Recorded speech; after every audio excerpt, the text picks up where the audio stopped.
Assalamualaikum warahmatullahi wabarakatuh. Perkenalkan, nama saya Satria Abdillah Ilman.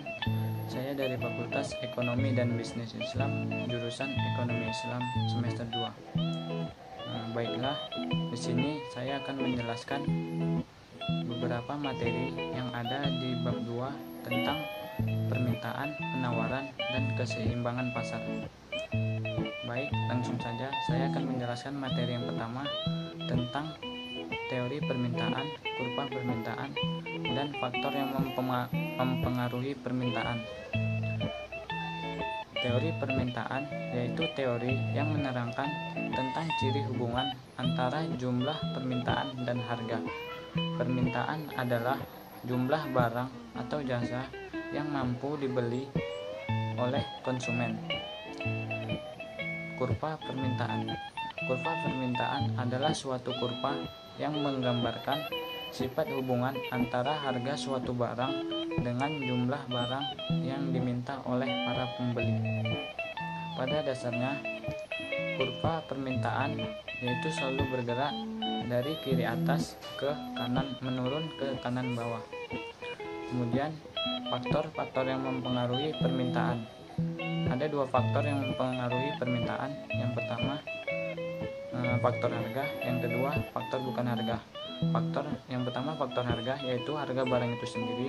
Yang kedua faktor bukan harga, yaitu yang pertama harga barang-barang lain, yang kedua pendapatan para pembeli, yang ketiga distribusi pendapatan, yang keempat selera masyarakat, yang kelima jumlah penduduk, yang keenam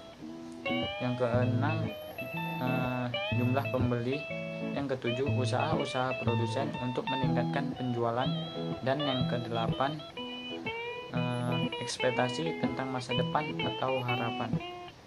2. Teori penawaran, kurva penawaran, dan faktor yang mempengaruhi penawaran. Teori penawaran adalah gambaran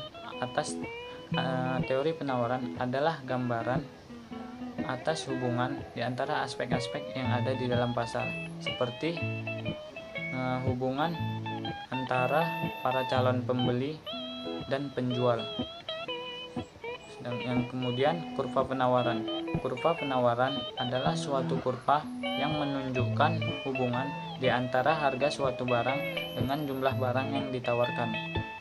Kemudian faktor yang menentukan penawaran. Ada dua faktor yang menentukan penawaran.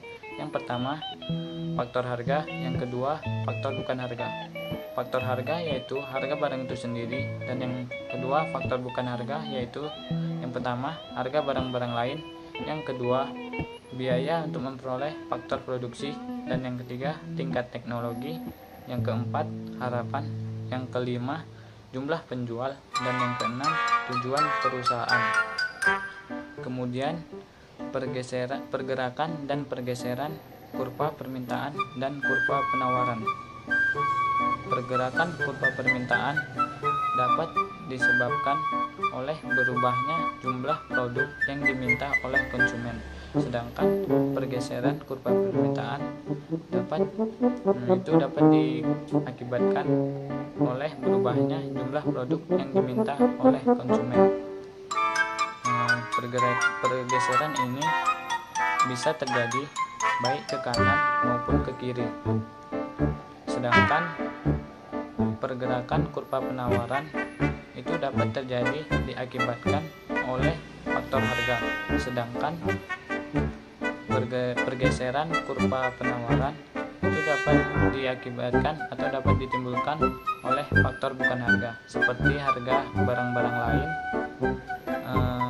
biaya produksi, dan faktor lain-lainnya.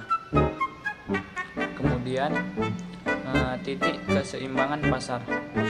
Titik keseimbangan pasar dapat tercapai apabila jumlah produk yang diminta sama dengan jumlah produk yang ditawarkan, atau harga produk yang ditawarkan sama dengan harga produk yang diminta oleh para pembeli.